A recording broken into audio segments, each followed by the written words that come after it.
ಅಯೋಧ್ಯೆ ಹುಂಡಿ ಹಣ ಕಳ್ಳತನ ಪ್ರಕರಣದ ಬೆನ್ನಲ್ಲೇ ಅಲರ್ಟ್ ಆಗಿರೋದು ರಾಜ್ಯದ ದೇವಸ್ಥಾನಗಳ ಹುಂಡಿ ಭದ್ರತೆಗೆ ಕಟ್ಟುನಿಟ್ಟಿನ ಕ್ರಮ ಜಾರಿಯಾಗ್ತಾ ಇದೆ. ಬೀದರ್ನ ಮುಜರಾಯಿ ಇಲಾಖೆಯ 10 ದೇವಸ್ಥಾನಗಳಲ್ಲಿ ಅಲರ್ಟ್ ಇದೆ. ಇಲ್ಲಿ 10 ದೇವಸ್ಥಾನಗಳ ಹುಂಡಿ ಮೇಲೆ CCTV ನಿಗಾ ಇದೆ.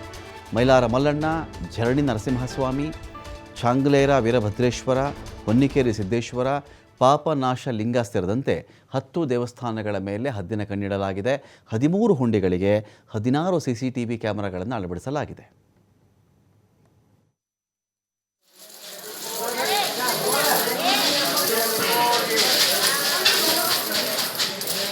ಟೆಂಪಲ್ 7 ಬರ್ತಾವೆ ಬೀದರ್ ಜಿಲ್ಲೆಯಲ್ಲಿ, ಮತ್ತು ಆಮೇಲೆ 3 B ಬರ್ತಾವೆ.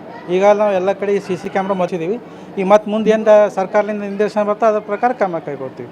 ಹುಂಡಿ ಕೌಂಟ್ ಮಾಡ್ತೀವಿ, CC ವಿಡಿಯೋ ಕ್ಯಾಮ್ರಾ ಮಾಡಿಸ್ತೀವಿ, CC ಕ್ಯಾಮ್ರಾ ಇದರಲ್ಲೇ ಮಾಡ್ತೀವಿ. ಹುಂಡಿ ಕೌಂಟ್ ತಹಸೀಲ್ ಆಫೀಸ್ ಸ್ಟಾಫ್ ಬರ್ತದೆ, ಪೊಲೀಸ್ ಇಲಾಖೆಯಿಂದ ಪೊಲೀಸರು ಬರ್ತಾರೆ, ಬ್ಯಾಂಕ್ನವ್ರು ಬರ್ತಾರೆ, ನಮ್ಮ ಟೆಂಪಲ್ ಸ್ಟಾಫ್ ಎಲ್ಲರೂ ಸೇರಿ ಹುಂಡಿ ಕೌಂಟಿಂಗ್ ಮಾಡ್ತೀವಿ. ಪ್ರಕಾರ ಸೂಚನೆ ಕೊಡೋಕ್ಕಿಂತ ಮುಂಚಿಂದ ಅದ. ಈಗ ಮತ್ತೆ ಮುಂದೆ ಏನು ಫರ್ದರ್ ಸೂಚನೆಗಳು ಬರ್ತಾವೆ ಅದ್ರ ಕ್ರಮ ಪ್ರಕಾರ ಕ್ರಮ ಕೈಗೊಳ್ತೀವಿ. ಸ್ಟಾಫ್ಸಿನ ಸರ್ಕ್ಯುಲರ್ಸ್ ಬಂದಿರ್ತಾವೆ, ಯಾವ ರೀತಿ ಹುಂಡಿ ಕೌಂಟ್ ಮಾಡಬೇಕು, ಕ್ಯಾಮ್ರಾ ಬಗ್ಗೆ ಇದೆ, ಅದ್ರ ಪ್ರಕಾರ ನಾವು ಎಲ್ಲ ಕಡೆ CC ಕ್ಯಾಮ್ರಾ ಹಾಕಿದ್ವಿ. ನಾವೆಲ್ಲ ಮುಂಜಾಗ್ರತೆ ಕ್ರಮ ಕೈಗೊಳ್ತಾ ಇದ್ದೀವಿ. ಹುಂಡಿ ಕೌಂಟಿಂಗ್ ಮಾಡತ್ತೀವಿ, CC ಕ್ಯಾಮ್ರಾ ಆಗಲಿ ವಿಡಿಯೋ ಕ್ಯಾಮ್ರಾ ಮಾಡಿಸ್ತೀವಿ, ಪೊಲೀಸರು ಬರ್ತಾರೆ, ತಹಸೀಲ್ ಆಫೀಸ್ ಸ್ಟಾಫ್ ಬರ್ತಾರೆ, ನಮ್ಮ ಸ್ಟಾಫ್ ಇರ್ತಾರೆ. ಅಂಥವೇನು ಘಟನೆ ನಡೆದಿಲ್ಲ.